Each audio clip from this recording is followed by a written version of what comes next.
welcome. As you settle in and allow your mind to quiet, let us drift back through time to the vast grasslands of Central Asia, where the winds carry the scent of wild sage and the low hum of distant herds. Here, beneath the boundless sky, a story begins that will reshape continents, cultures, and centuries.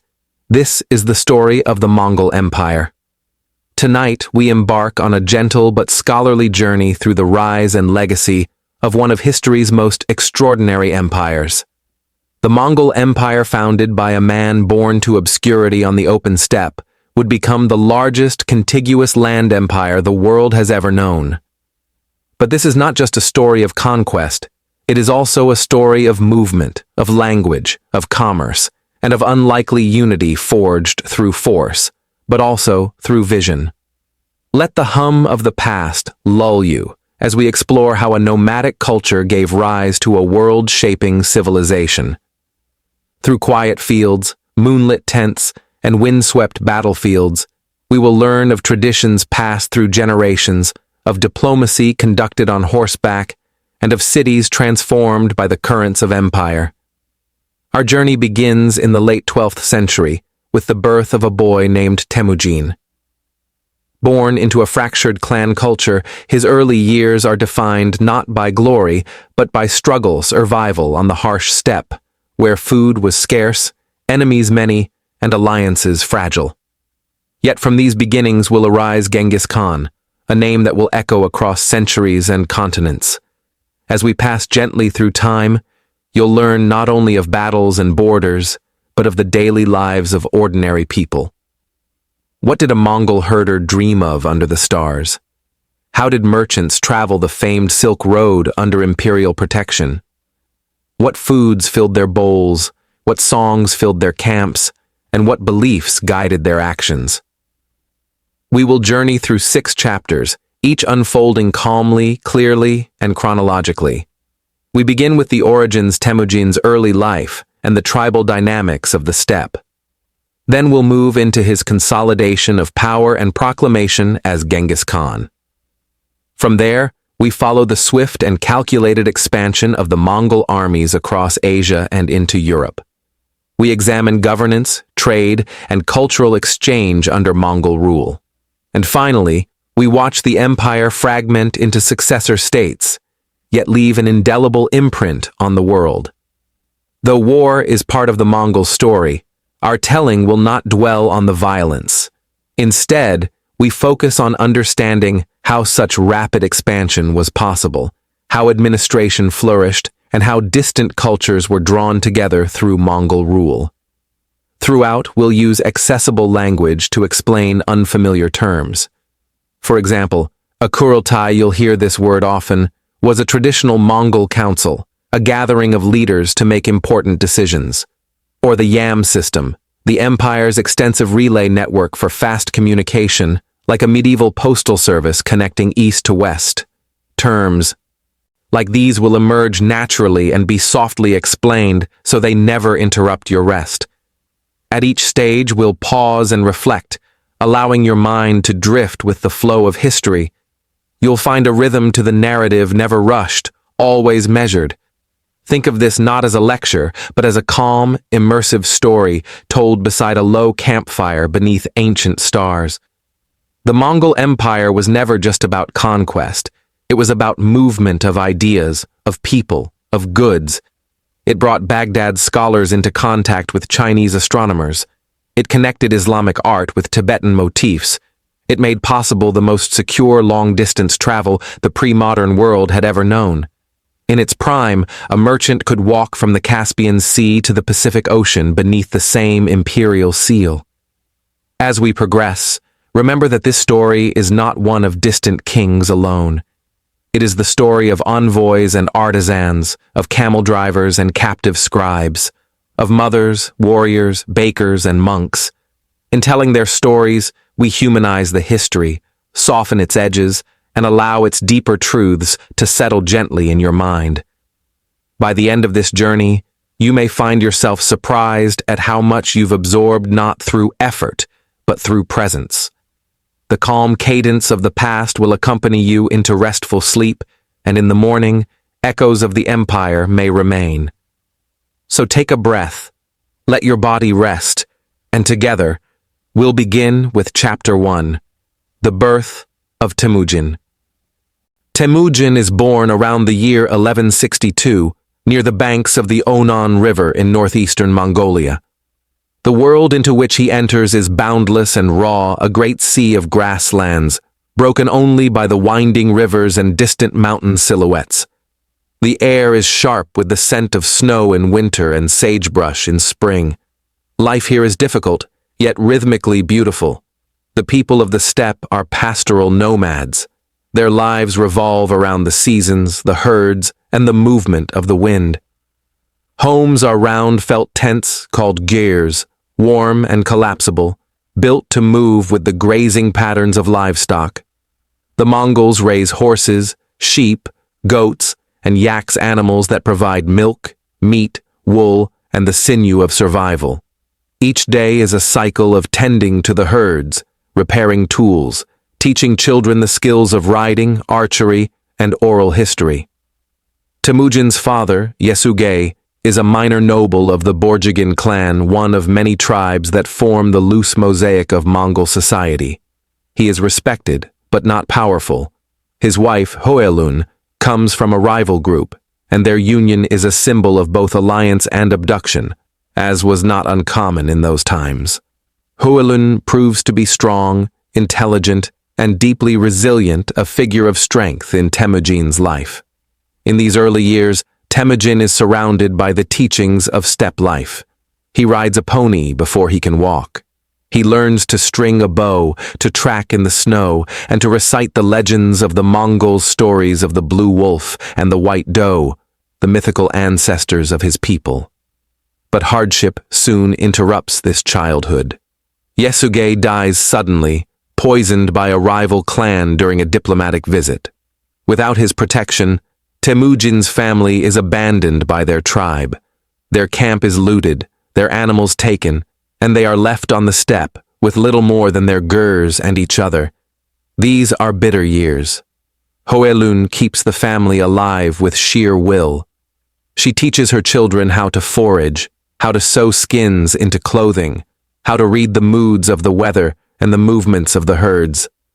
Temujin grows lean, serious, and observant. He sees betrayal up close and knows hunger in its most literal form, but he also absorbs lessons in adaptability and loyalty that will shape his future rule. As a teenager, Temujin begins to forge bonds with others.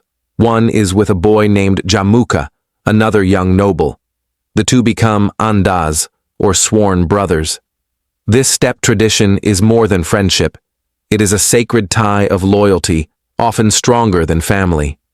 Together, they dream of power, perhaps even unity among the scattered tribes. But the unity they envision is not the same. Jamuka believes in the aristocracy in the old ways, where nobles rule and rank is inherited. Temujin sees another path, where loyalty and talent are the measures of leadership. He believes even a herder's son, if brave and wise, should be rewarded. Slowly, Temujin gathers followers. He is not yet powerful, but he is principled and shrewd. He offers protection, distributes spoils fairly, and maintains discipline. He takes bold steps, like marrying Burta, a woman from the Ongirat tribe. Their union strengthens his alliances and personal resolve. Temujin's charisma is not loud, it is steady. He inspires confidence not through pageantry, but through action. He rescues allies, punishes betrayal swiftly, and elevates commoners who prove their worth. His camp becomes a magnet for the disaffected, those who are tired of clan rivalries and want something more stable, more just. But such rises never go unnoticed. Jamuka, now a rival, gathers a large force of traditionalists. In the year 1187, the two face each other in battle. Temujin is defeated and his followers suffer. But he does not disappear. He rebuilds, rethinks, and returns stronger each time. By the turn of the 13th century, Temujin is a name spoken with both fear and respect.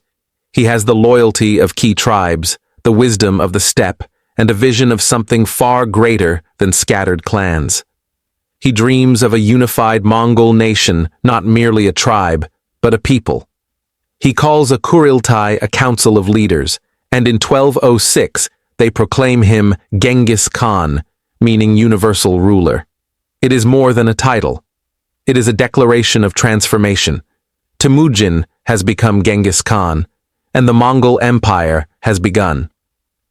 Genghis Khan, once Temujin, is now no longer just a man, but a symbol.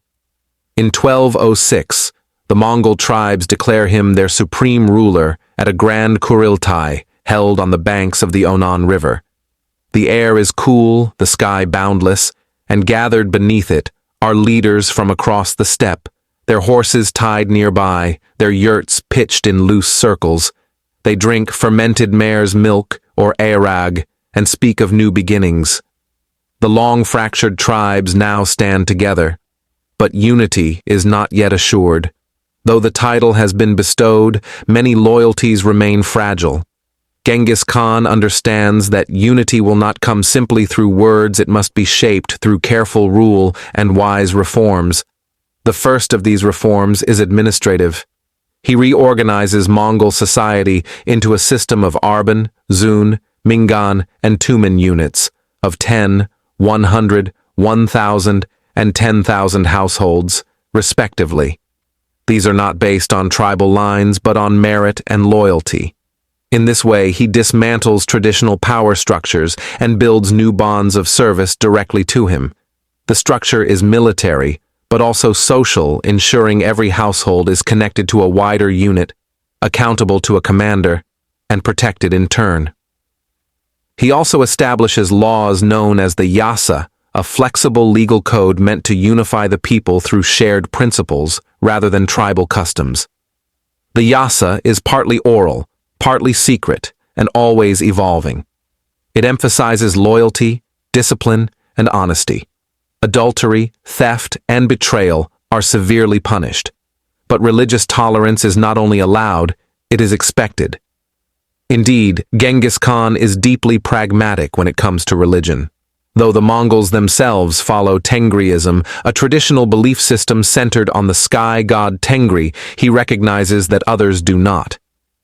In his empire, Buddhists, Christians, Muslims, and shamans are all free to practice their faiths. Religious leaders are often exempt from taxes and military service. This tolerance helps bring stability to a diverse population. But unity must also be enforced. Over the next several years, Genghis turns to the remaining holdouts across the Mongolian plateau. The Tatars, once bitter rivals, are subdued and absorbed. The Merkits, who had abducted Genghis Khan's wife Berta years earlier, are crushed. The powerful Naimans and Karaites, former allies and enemies, are brought to heel. Each conquest is precise, strategic, and often brutal, but afterward, Genghis offers forgiveness and opportunity to those who surrender willingly. Among the many peoples he conquers, he takes talented individuals into his service regardless of origin. A captured Chinese administrator might be placed in charge of tax collection. A Persian engineer might be asked to design siege machines. Loyalty and usefulness, not ethnicity or class, are the keys to advancement. It is during this phase that he establishes the YAM system, an extensive communication network of relay stations across the empire. Horses and riders are stationed every 25 to 30 miles, allowing messages to travel swiftly and securely. The system will become the veins of the empire, carrying orders, intelligence, and trade goods across thousands of miles. With the steppe now unified under his banner, Genghis Khan turns outward. He sees opportunity beyond Mongolia's borders in the sedentary civilizations to the south and west. The Jin dynasty, ruling northern China, had long demanded tribute from Mongol tribes. Now, Genghis Khan sees them not as overlords, but as targets. In 1211, he launches a campaign against the Jin. It is his first major incursion into the Chinese world, and it is both ambitious and effective. He employs a mix of traditional Mongol cavalry tactics, feigned retreats, encirclements, and rapid movement, along with siege technologies learned from Chinese and Muslim engineers. The capture of Jin fortresses introduces the Mongols to stone walls and massive cities, and they adapt quickly. Genghis Khan surrounds himself with experts, learning from every conquest. He insists on sharing the spoils of war with his troops, further deepening their loyalty. Over the next several years, he subdues vast territories, reaching as far south as the Yellow River. Chinese farmers and artisans are incorporated into the empire, their skills redirected toward supporting the Mongol war machine. While the campaigns are harsh, Genghis also offers clemency to those who submit without resistance. Back in Mongolia, the homeland becomes the heart of a growing network.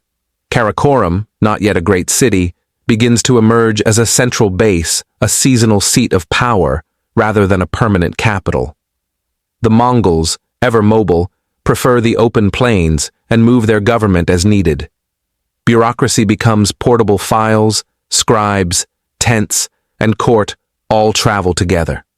By now, Genghis Khan is not simply a unifier, but an emperor in motion. His armies are seasoned, his administration is taking shape, and his reputation is spreading. Merchants, drawn by the new safety on the steppe, begin arriving in larger numbers. Genghis Khan grants them protection and support. He issues paisi, small tablets that serve as official travel permits or passports, allowing safe passage and trade. This early passport system makes it possible for ideas, goods, and people to traverse lands once too dangerous to cross. The Mongol Empire is becoming not just a political entity, but a connected economic and cultural sphere. At night, in the Mongol camps, songs are sung under the stars. Children play by firelight. Traders share foreign spices, silks, and stories. And in Genghis Khan's Ger, plans unfold not just for conquest, but for enduring rule. By the early 1220s, the steppe is no longer a collection of rival clans. It is a unified foundation, from which the empire will now burst forth toward Central Asia, the Middle East, and beyond. The wind that once whispered division now carries a single banner, one of order, ambition, and destiny. As the Mongol Empire stretches outward, its horizon grows ever wider. With the steppes unified and northern China under pressure, Genghis Khan now turns his gaze to the lands beyond the Altai Mountains, to Central Asia, and the rich, ancient cities that line the old Silk Road. Here lie powerful kingdoms, wealthy oases, and cities with walls of clay and stone places like Bukhara, Samarkand, and Nishapur. In 1218, the Mongols send a diplomatic mission to the Khwarezmian Empire, a sprawling domain that stretches from Persia to the Aral Sea. This mission carries a message of peace. Genghis Khan, ever pragmatic, seeks trade rather than war. He offers friendly relations and open routes for caravans. But the Shah of Khwarezm, Ala ad-Din Muhammad, does not trust these strangers from the east. He sees the Mongols as barbarians, crude, uncultured, and beneath his attention. When one of the Mongol trade caravans arrives in the city of Otrar, the governor accuses them of espionage, seizes their goods, and has the merchants executed. Genghis Khan, shocked but still seeking diplomacy, sends envoys demanding justice. But the Shah, defiant, has one of the ambassadors killed and mutilates the others. This act, deeply offensive in Mongol culture, is unforgivable. The sacred law of the steppe, the protection of envoys, has been violated. And so, war begins. In 1219, Genghis Khan assembles a force unlike any Central Asia has seen. He splits his army into multiple columns, each sweeping across different routes. The Mongols do not march slowly in formation, they move like wind. Covering vast distances in days, they cross deserts, mountains, and rivers with minimal supplies. They use intelligence, local guides, and an uncanny ability to live off the land. Their first target is Bukhara. The city's walls are high, But the Mongols, with engineers and Chinese siege equipment, find a way through. Once inside, they spare many civilians, but destroy symbols of resistance. Genghis Khan addresses the survivors in the city's mosque, declaring that he is the punishment of heaven sent because of their ruler's arrogance. From there, they move to Samarkand, a glittering gem of Central Asia. This city, known for its scholars and artisans, falls after fierce resistance. Genghis spares many skilled workers, sending them east to enrich the empire. The rest face harsh discipline. The Mongol approach is strategic, ruthless when necessary, lenient when submission is offered. By 1221, the Khwarezmian Empire is collapsing. The Shah flees westward, pursued even to the shores of the Caspian Sea. He dies in exile, broken and defeated. But Genghis Khan does not stop. His generals, Subutai and Jabi, lead a daring reconnaissance mission west, venturing into the Caucasus and even brushing the edge of Eastern Europe. It is not full conquest, but a signal the Mongols now touch the world from China to the Black Sea. In the newly conquered lands, the Mongols implement their familiar strategy: respect for local customs, tolerance for religion, and appointment of capable governors. They issue yarligs, or decrees of protection, to religious institutions. They allow markets to reopen, but they also demand tribute, loyalty, and the dismantling of any resistance. Among the most valuable spoils are people not as property, but as talent. The Mongols carefully select artisans, scribes, engineers, and scholars. These individuals are sent to various parts of the empire to strengthen its infrastructure and institutions. Silk weavers from Samarkand might end up in Karakoram. Persian physicians might treat Mongol nobles in the Gobi. The empire begins to knit itself together, not just through fear, but through functionality. In Persia and Central Asia, Genghis Khan also sets in motion a postal network modeled after the Yam system in Mongolia. New relay stations are built. Roads are repaired. Bridges span rivers that once isolated cities. For the first time in generations, merchants travel without fear of bandits. Mongol patrols guard trade routes, and passes are issued for foreign traders. Among those who take notice are Europeans. Reports begin to arrive in the courts of Europe from Venice, from Rome, from the eastern borderlands. Stories of a fearsome, disciplined people with unmatched horses and strange customs. Some fear invasion. Others, particularly the Pope, dream of alliances against Muslim powers. Back in the east, Genghis Khan returns to Mongolia in 1225. He is older now, his hair grayer, his eyes heavier with the burdens of empire.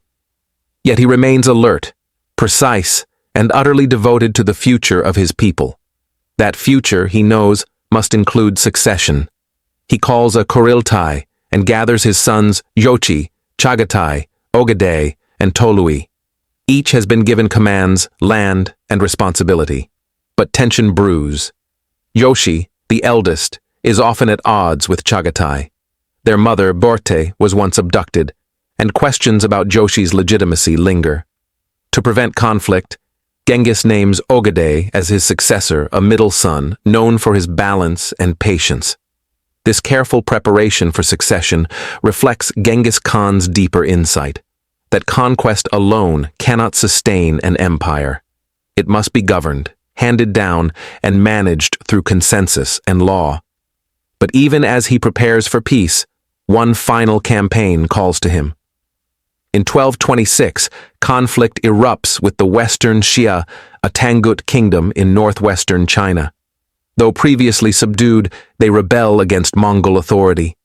Genghis Khan leads the campaign himself, despite his age.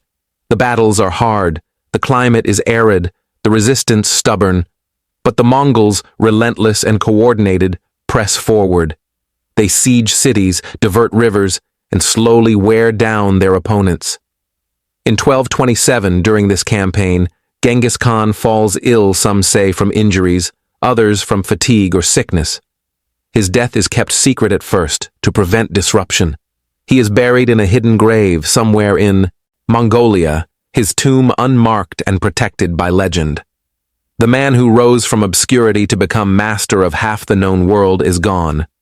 But the empire organized, mobile, and adaptable lives on. As we drift into the years following Genghis Khan's passing, the Mongol Empire enters a new phase, one no longer driven by his singular presence, but instead sustained by the institutions he built. His chosen successor, Genghis Khan, takes the reins of the world's largest contiguous empire. At the heart of his rule lies a delicate balance: to expand, to govern, and to preserve the unity forged on the steppe. Genghis, like his father, values loyalty and competence over birthright. He confirms his authority at a Kuriltai in 1229, surrounded by his brothers and commanders. His first order of business is stability. Though the Western Xia have fallen and the Khwarezmian Empire is shattered, many regions remain fragile. The Mongol system must evolve from conquest to administration.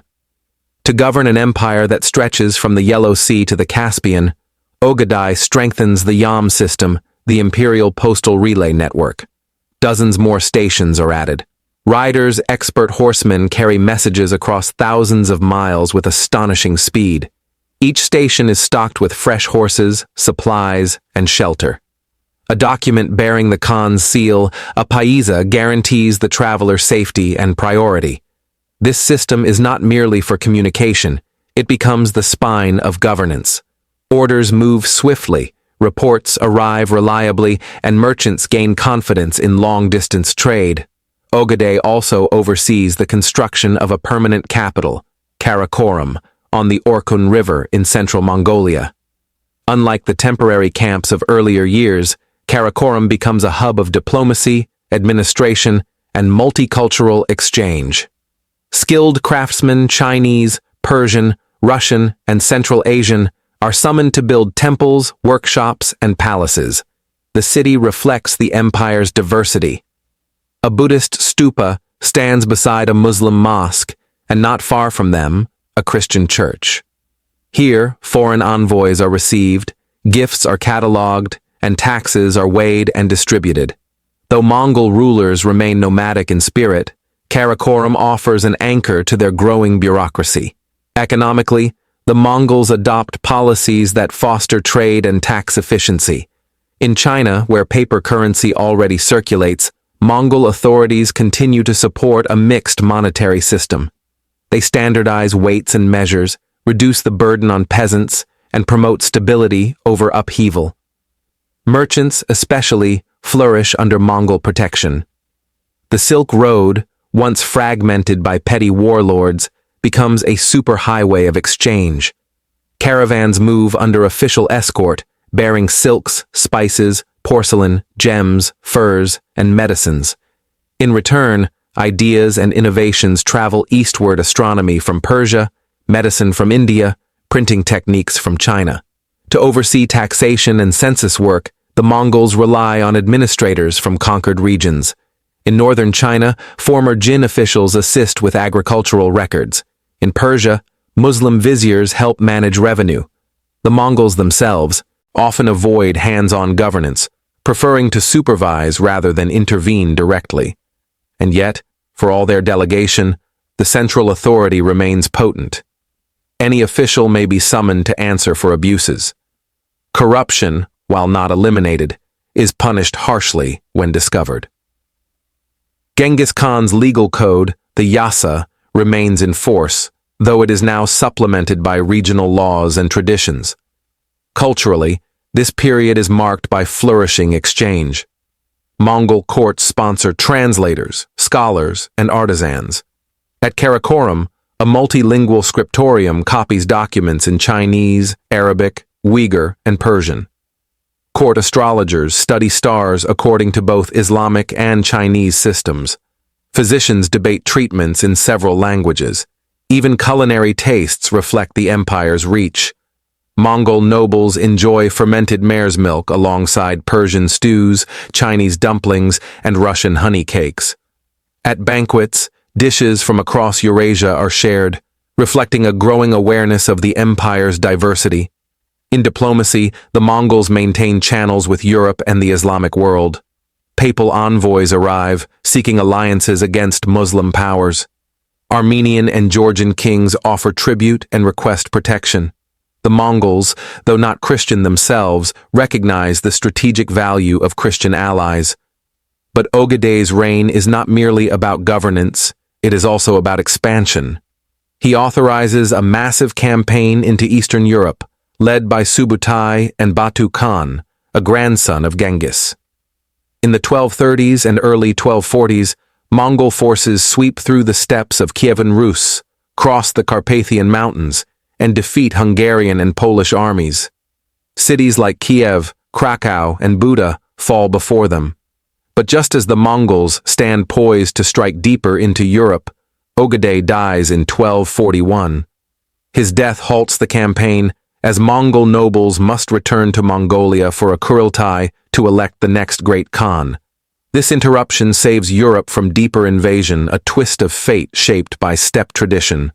The succession proves complex. Rivalries simmer.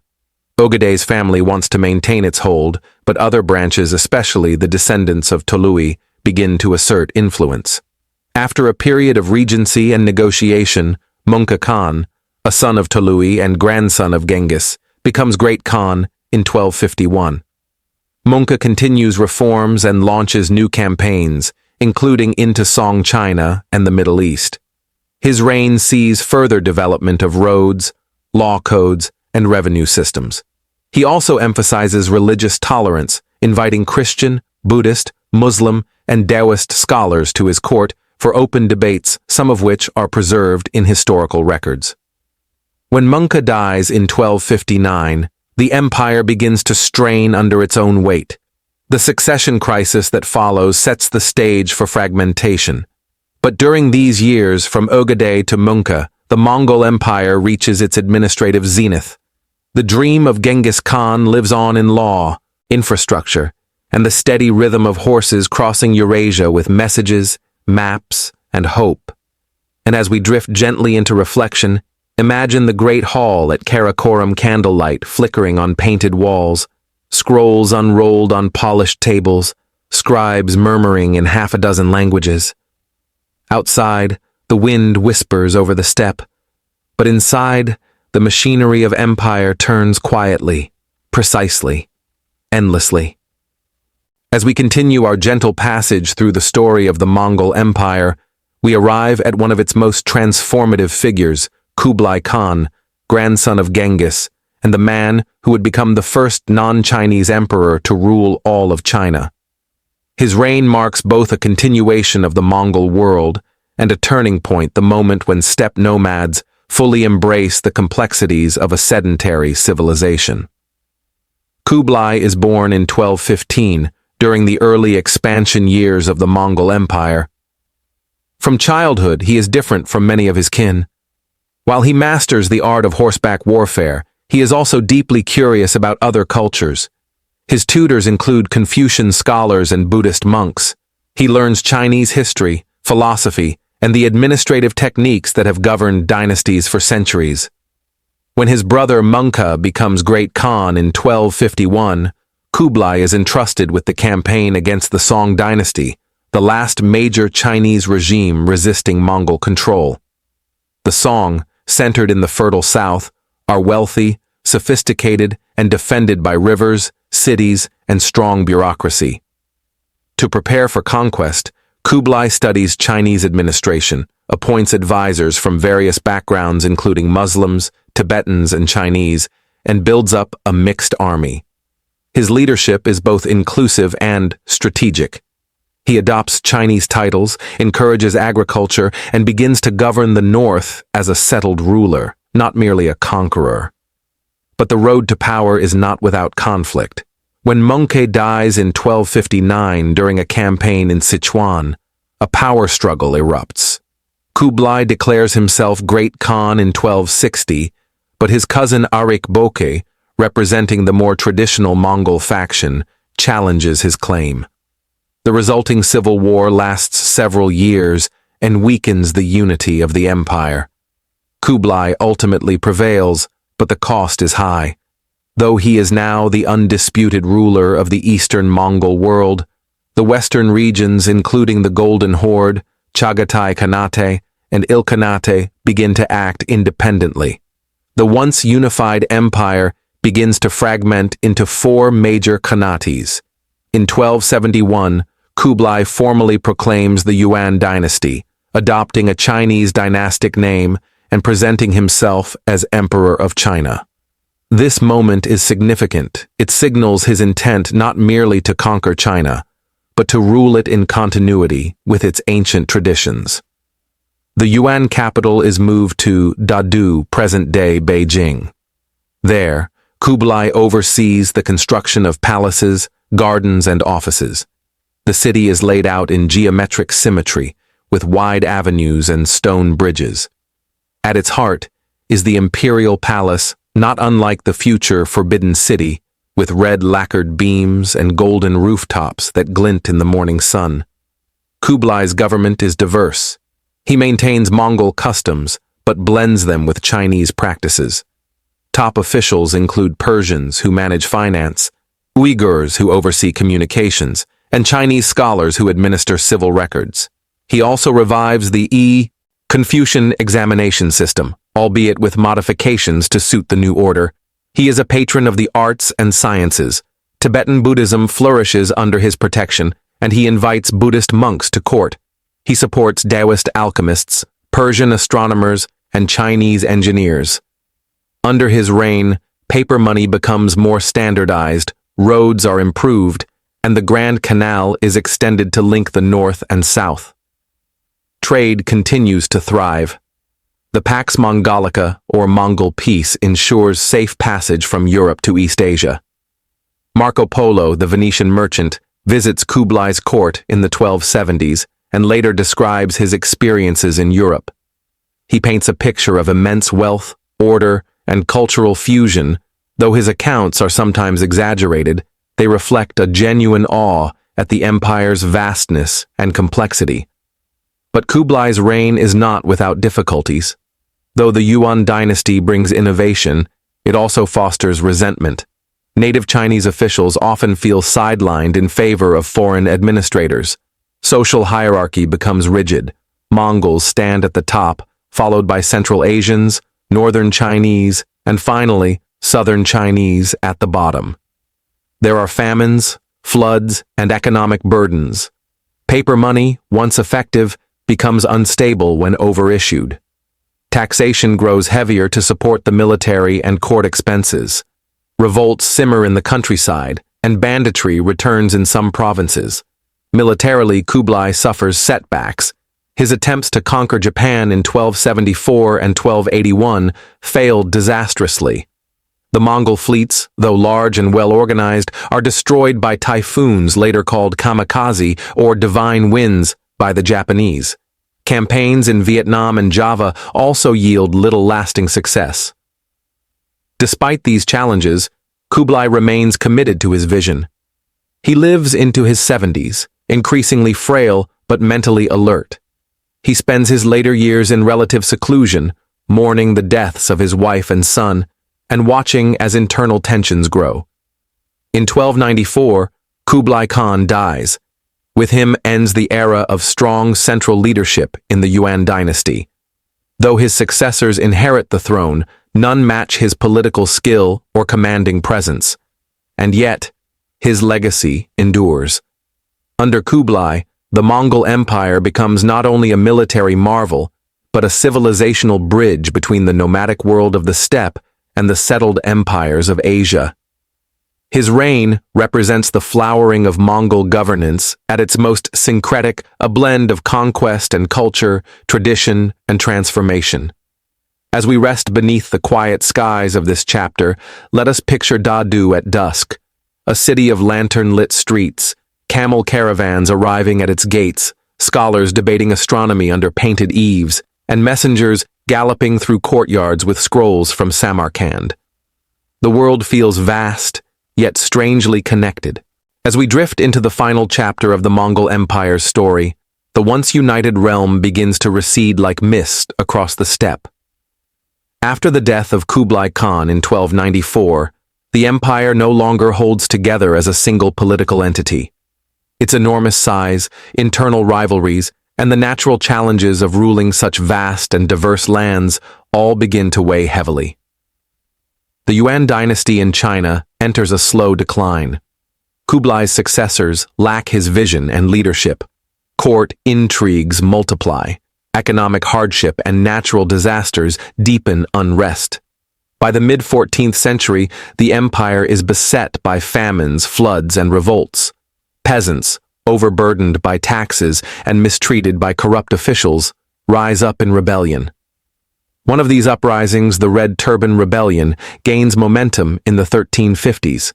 In 1368, the rebel leader Zhu Yuanzhang captures Dadu and proclaims the Ming dynasty. The remaining Yuan loyalists retreat to the Mongolian steppe, where they establish a weakened regime known as the Northern Yuan. The era of Mongol rule in China ends. To the west, the other Mongol khanates had already begun to operate independently. The Ilkhanate, based in Persia, suffers from internal conflict and a lack of clear succession. After the death of Abu Sa'id in 1335, the state fragments into smaller regional powers. Persia eventually falls under the control of local dynasties.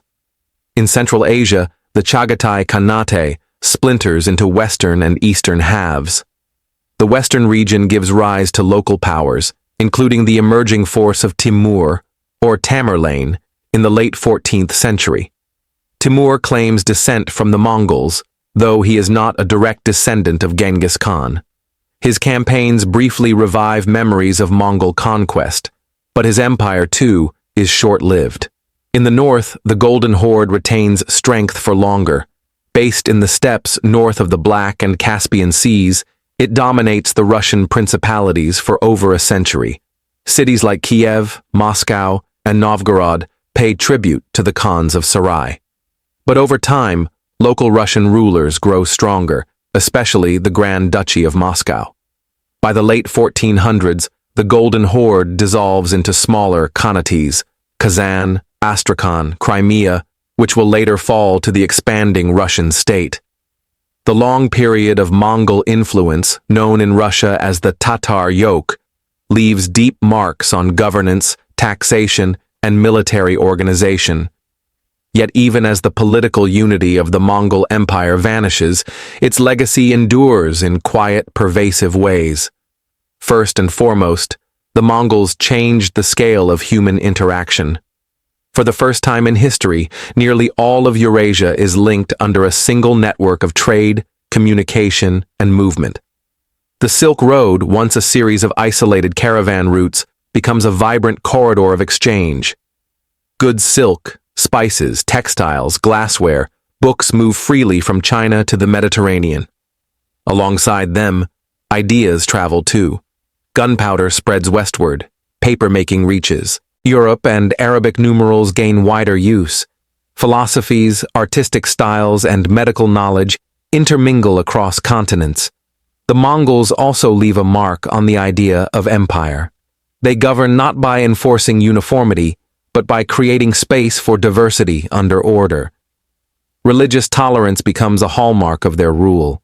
Christians, Muslims, Buddhists, Jews, and others coexist under Mongol protection. In some ways, the Mongols anticipate a more modern vision of multi-ethnic empire, one not based on assimilation, but on managed coexistence. Linguistically, the Mongol Empire fosters cross-cultural learning. Court documents are often translated into multiple languages. Scholars and scribes learn to work across Persian, Chinese, Uyghur, Arabic, and Mongolian. The world becomes more multilingual, more connected. In administration, the Mongols leave behind systems that outlast their rule. In China, the Yuan dynasty introduces ideas later adopted by the Ming, such as military colonies and more efficient taxation. In Russia, Mongol administrative practices influence emerging Muscovite structures, including the use of census data and road networks. Even in Persia, Mongol patronage of science and art paves the way for future cultural blossoming. Spiritually, The Mongol experience teaches a complex lesson. Though often remembered for destruction, the Mongol story is also one of unexpected openness. They are warriors, yes, but also builders, listeners, and learners. Genghis Khan's descendants do not simply erase the civilizations they conquer, they absorb, adapt, and in many cases, amplify them. By the 15th century, the great Khanats are gone or fading, but the memory of Mongol power lives on. In art, in literature, in folklore, the image of the mounted archer, swift, silent, and unstoppable, becomes legendary. European monarchs refer to the Mongols in fear and fascination. Asian rulers remember them as both destroyers and lawgivers. Even centuries later, the legacy stirs. In the 20th century, Mongolian nationalism turns to Genghis Khan as a symbol of unity and strength. His name, once cursed in conquered cities, is now spoken with reverence in his homeland. Statues are raised, histories rewritten, and pride restored. As we now bring this long journey to a close, let us pause and look once more across the vast landscape shaped by the Mongol Empire. Imagine the windswept plains of Mongolia, where herds of horses graze under a cold moon. Picture the ruined city walls of Samarkand and Baghdad, silent witnesses to the fury and grace of the steppe. Recall the flicker of candlelight in a Chinese monastery, the shimmer of silk in a Persian market, the sound of a hoofbeat echoing across Eurasia. The Mongol Empire was not eternal, but for a time it gathered the corners of the world and stitched them into a single fabric, torn and mended, brilliant and brutal. And now, as your mind softens into stillness, let the story settle like dust on a quiet road. The empire sleeps, as do we, carried by dreams across mountains, deserts, and rivers into the hush of history.